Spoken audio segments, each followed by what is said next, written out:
আসসালামু আলাইকুম এভরিওয়ান, নতুন রেসিপির ভিডিওতে সবাইকে শুভেচ্ছা জানাচ্ছি। আজ নিয়ে আসছি প্যারা সন্দেশ রেসিপি। কিভাবে প্যারা ছাড়া এই প্যারা সন্দেশটি খুবই কম সময়ে এবং কম উপকরণে তৈরি করে ফেলতে পারবেন, সেই রেসিপিটি আজ আমি আপনাদের সাথে শেয়ার করছি। রেসিপি ভালো লেগে থাকলে চ্যানেল সাবস্ক্রাইব করবেন এবং ফেসবুক পেজটি ফলো দিয়ে যাবেন। চলুন মূল রেসিপিটি দেখে নিন। চুলায় একটি প্যান বসিয়ে এতে দিয়ে দিয়েছি 2 লিটার গরুর দুধ। এখানে আমি ফুল ক্রিম গরুর দুধটাই দিয়েছি। গরুর দুধ বসিয়ে বেশ কিছুক্ষণ জাল করে নিচ্ছি। এই 2 কেজি দুধটাকে আমি নেড়েচেড়ে একেবারেই কমিয়ে নিয়ে আসবো, তাই বেশ কিছুক্ষণ সময় নিয়ে জাল করে নিতে হবে। এই তো ভালোভাবে বলক চলে আসছে। এখন আমি চুলার আঁচটা কমিয়ে রেখে দিব, এতে করে দুধটা ভালোভাবে জাল হয়ে ঘন হয়ে আসবে। এই মুহূর্তে আমি চুলার আঁচটা কমিয়ে রেখে দিয়েছি, এতে করে এটা নিজে নিজে জাল হয়ে আসবে এবং ঘন হয়ে আসবে। এই তো দেখুন, উপর দিয়ে সরও বেঁধেছে, অনেকটাই ঘন হয়ে আসছে আর দুধটা অনেক গাঢ় হয়েছে। আমি আবার এই সরটা তুলে নিব না, এই সর সহই এই প্যারা সন্দেশটা তৈরি করে নিব। তাই আবারও বেশ কিছুক্ষণ জাল করে নিচ্ছি। আরও ঘন হয়ে আসলে, আরও কমে আসলে তারপরে এর মধ্যে আমি প্রয়োজনীয় উপকরণগুলো অ্যাড করে দিব। এদিকে আমি অন্য একটি চুলায় প্যান বসিয়ে এর মধ্যে আমি ক্যারামেলটা তৈরি করে নিচ্ছি। এই চিনিটা আমি ক্যারামেল তৈরি করে দিয়ে নিব, এতে করে প্যারা সন্দেশের কালারটা অনেক সুন্দর আসবে। আমি এখানে 1 কাপ চিনি দিয়েছি। চিনিটা ক্যারামেল হয়ে আসলে সেই দুধের সাথে দিয়ে দিব। এই তো দেখুন, আস্তে আস্তে ক্যারামেল হয়ে আসতেছে। আবার পড়ে ফেলবো না, পড়ে ফেললেই তো স্বাদ নষ্ট হয়ে যাবে, স্মেলও নষ্ট হয়ে যাবে। এই তো এখন আমি সেই দুধের মধ্যে ঢেলে দিচ্ছি এই ক্যারামেলটা, এতে করে কালারটা সুন্দর আসবে। ক্যারামেলটা দিয়ে নেওয়ার পর বেশ কিছুক্ষণ আবারও ভালোভাবে নেড়েচেড়ে জাল করে নিচ্ছি। ভিডিওটি ভালো লেগে থাকলে একটি লাইক দিয়ে দিন এবং চ্যানেলটি সাবস্ক্রাইব করে দিন। চ্যানেল সাবস্ক্রাইব করে পাশে থাকা বেল আইকনটি বাজিয়ে দিন, এতে করে আমার চ্যানেলের নতুন আপডেট সবার আগে আপনার কাছে পৌঁছে যাবে। এবং বেশি বেশি শেয়ার করুন ফ্রেন্ডস ও ফ্যামিলির সাথে, এবং বেশি বেশি কমেন্টস করুন। আপনাদের লাইক, কমেন্ট ও শেয়ার আমাকে নতুন কোনো ভিডিও দিতে অনেক বেশি উৎসাহিত করে। এই তো দেখুন, দুধটা অনেকটাই ঘন হয়ে আসছে। এখন আমি এর সাথে অ্যাড করে দিচ্ছি 1 কাপ গুঁড়া দুধ। গুঁড়া দুধটা দিয়ে ভালোভাবে আরও বেশ কিছুক্ষণ জাল করে নিব।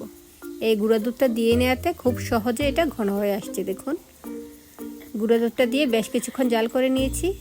অবশ্য এখনও বেশ কিছুক্ষণ জাল করে নিতে হবে। এই দুধটা ঘন হয়ে একেবারে পানি অংশটা শুকিয়ে যাবে, প্যান থেকে উঠে উঠে আসবে, তখনই আমি চুলা থেকে নামিয়ে নিব। নিয়েই প্যারা সন্দেশগুলো তৈরি করে নিব।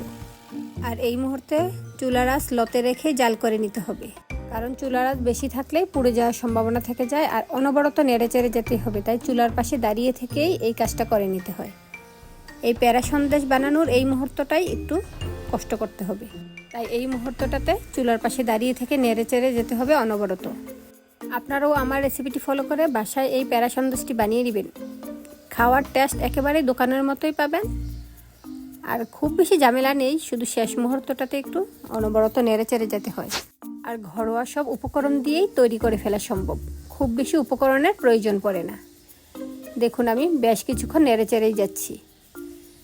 যতক্ষণ না পর্যন্ত প্যান থেকে একেবারে উঠে উঠে আসবে ততক্ষণ পর্যন্ত এভাবে নেড়েচেড়ে যেতেই হবে। অনেকটাই হয়ে এসেছে। এখন আমি এর সাথে অ্যাড করে দিব ঘি। এখানে আমি 1 টেবিল চামচ ঘি দিয়ে নিচ্ছি। এই মুহূর্তে ঘিটা দিয়ে নিলে সহজে এটা প্যান থেকে আলাদা হয়ে আসে এবং কি স্মেলটাও অনেক সুন্দর আসে। তাই অবশ্যই এই ঘিটা দিয়ে নেওয়ার চেষ্টা করবেন। এই তো দেখুন, ঘি দিয়ে নেওয়াতে সহজে এটা প্যান থেকে উঠে উঠে আসছে। অনেকটাই পানি শূন্য হয়ে গিয়েছে আর ঘন হয়ে গিয়েছে অনেক। তাই এটাকে আমি চুলা থেকে তুলে নিব। আর এই মুহূর্তে অনেক সুন্দর একটা স্মেল বের হয়েছে। ঘি এবং দুধের কম্বিনেশনটা অনেক সুন্দর, যদিও ঘিটা দুধের স্বরেরই তৈরি, তারপরেও অনেক সুন্দর একটা স্মেল বের হয়েছে। এখন আমি এটাকে চুলা থেকে তুলে নিব। দেখুন কেমন ঘনত্ব রেখেছি, প্যান থেকে সহজে উঠে উঠে আসছে আর ঠান্ডা হয়ে আসলে আর একটু ঘন হয়ে যাবে। তাই এই মুহূর্তেই চুলা থেকে তুলে নিতে হবে। কিছুটা ঠান্ডা হয়ে আসলে আমি প্যারা সন্দেশগুলো বানিয়ে নিব। আমি প্যান থেকে একটা প্লেটে নিয়ে নিয়েছি। এখন কিছুটা ঠান্ডা হয়ে আসছে, আমি একটা চামচ নিয়েছি, এখানে একটা গোল চামচ নিয়েছি। এটা দিয়ে একই সাইজে সবগুলো প্যারা সন্দেশ তৈরি করে নিব। 1 চা চামচ ঢো নিয়ে আমি হাত দিয়ে এটাকে ঘষিয়ে নিই। আর হাতে আমি শুরুতেই ঘি লাগিয়ে নিয়েছি, এতে করে হাতে লেগে যাবে না। 2 হাত দিয়ে ঘষে নেওয়াতে একটা স্মুথ বল তৈরি হয়েছে। তারপরে আমি বৃদ্ধাঙ্গুল দিয়ে মাঝ বরাবর একটা চাপ দিয়ে দিই, এতেই প্যারা সন্দেশের শেপটা হয়ে যায় আর প্যারা সন্দেশটাও তৈরি হয়ে যায়। আর এই প্যারা সন্দেশটা এখনও কিছুটা নরম রয়েছে। সবগুলো বানানোর পর আমি ফ্রিজে রেখেছি। 1 ঘন্টা নর্মাল ফ্রিজে রাখার পর এটা সুন্দরভাবে সেট হয়ে গিয়েছে। আর দেখুন একেবারে পারফেক্টলি তৈরি হয়েছে প্যারা সন্দেশগুলো। আর শেপটাও আপনারা আমার মতো করে দিয়ে নিতে পারেন, যেহেতু প্যারা সন্দেশের শেপটাই এমন। আর চাইলে অন্য রকমেরও বানিয়ে নিতে পারেন। আর দেখুন একেবারে পারফেক্টলি সেট হয়ে গেছে। আশা করি ভিডিওটি ভালো লেগেছে। ভিডিওটি ভালো লেগে থাকলে চ্যানেল সাবস্ক্রাইব করতে ভুলবেন না। আর ভিডিও সম্পর্কে কোনো তথ্য জানা থাকলে আমাকে কমেন্টস করবেন, আমি কমেন্টে উত্তর দিয়ে দিব। আবার চলে আসবো অন্য কোনো নতুন ভিডিও নিয়ে। সে পর্যন্ত সবাই ভালো থাকবেন, সুস্থ থাকবেন। আল্লাহ হাফেজ, আসসালামু আলাইকুম।